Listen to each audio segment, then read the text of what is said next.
d'abord content d'avoir ramené le bateau, c'est important de ramener le bateau. Après la déception, ça viendra plus tard. La priorité, c'est on voulait ramener le bateau dans de bonnes conditions. Donc après, bien sûr qu'on est déçus. Tout d'abord pour Akena qui me soutiennent depuis un moment, pour tous les salariés, depuis que j'ai branché mon téléphone ce matin, ça n'arrête pas de sonner. Donc plein de messages de soutien de la part des salariés d'Akena, et ça je suis super touché. Après, déçu parce que Gérald a fait un bon début de course, je pense. Je suis déçu aussi pour l'équipe technique parce que on travaille tous arrache-pied pour que le bateau soit prêt. Et voilà. Puis quand tu es au large et que tu as Plomb qui vient te chercher avec un bateau de pêche, ça fait vraiment plaisir parce que tu te dis que c'est bien d'avoir Plomb qui vient nous récupérer avec un bateau de pêche au large et ça fait vraiment plaisir. On même pas parler de ce soir. Donc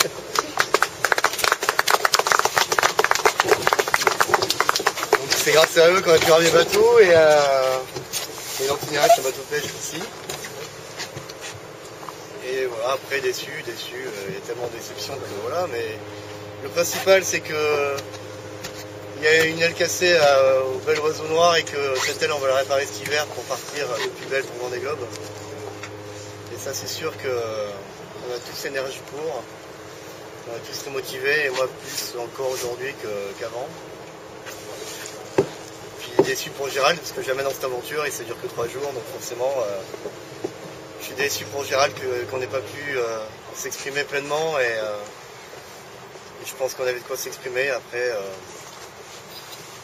la mer n'a pas voulu nous passer cette fois. La prochaine fois, j'espère que ça passera mieux. Gérald, t'as eu peur? Non, j'ai pas eu peur. Avec Arnaud, je peux pas avoir peur. C'est un grand marin, tout le monde le sait. Il a quand même fini un Vendée Globe avec force et bravoure. Donc on n'a pas eu le temps d'avoir peur. Ça surprend parce qu'on s'y attendait pas et que c'était pas des conditions qui laissaient imaginer qu'on allait prendre le mât sur la gueule. Donc ça s'est passé dans des conditions plutôt clémentes et le mât est tombé brutalement. C'est très bruyant. Ça je vais m'en souvenir longtemps. Au bruit j'ai eu l'impression qu'on s'était pris un cargo de pleine face. Mais en fait pas du tout, on était tout seul à ce moment-là. C'est que le carbone ça explose vraiment, littéralement, ça projette des bouts dans tous les sens. Du coup, on a eu peur que le mât qui pendouillait sur le côté du bateau transperce la coque.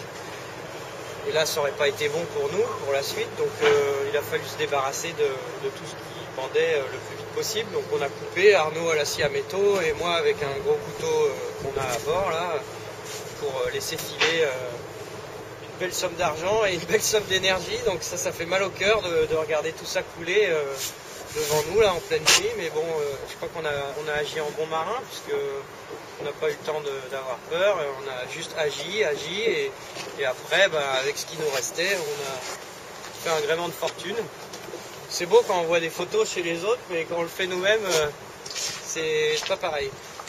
Et après, de toute façon, on était ballottés par les vagues. Le bateau ressemble plus à rien quand il a plus de mât et plus de voile. C'est plus un bateau, c'est un radeau, quoi. Et donc là, c'est des moments difficiles, mais à aucun moment on a perdu ni l'espoir, ni la confiance dans le bateau. Et aujourd'hui, il arrive ici, il a rien le bateau. Il lui en manque un beau morceau, mais c'est pas grave, comme disait Arnaud. On en fera un autre, hein, un mieux. On a eu plein de messages de soutien, ça c'est vraiment important.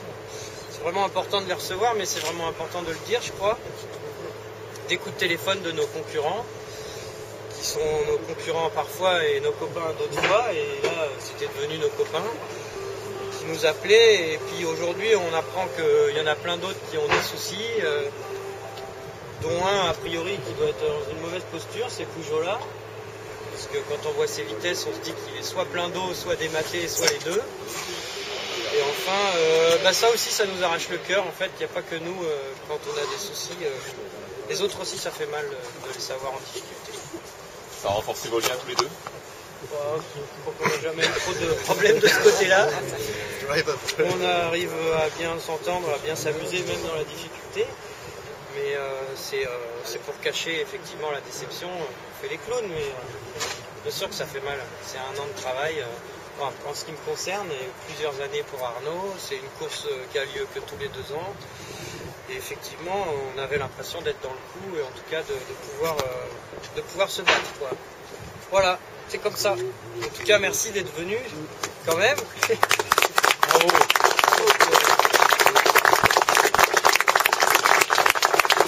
Merde. Ça va ? Salut moi Arnaud.